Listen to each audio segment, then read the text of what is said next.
Yuck. I hate all the products served in the students' vending machines like this one. All of the products tasted gross.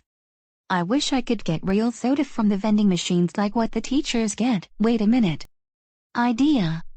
Ding ding. I will find the staff vending machine, which serves real soda, and buy something from it. Ha ha ha ha ha ha ha ha ha ha ha ha ha ha ha ha ha ha ha ha.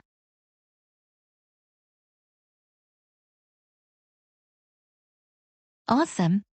I found the staff vending machine in the teacher's lounge. And yay! It serves real soda.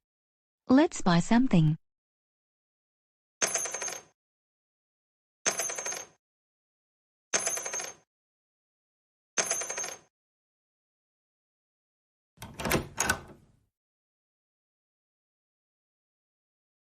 Yay!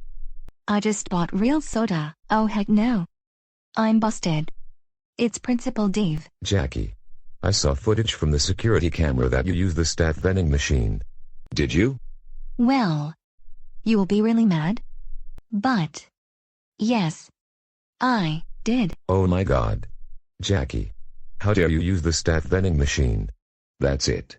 You are now suspended for a week. Get out. Jackie, I can't believe you used the staff vending machine. You know those machines are restricted to your school teachers and administration only. But Dad, the soda in the student vending machines tasted gross. I don't care. You are grounded until your 1 week suspension time is over. Go to bed now. Guarda.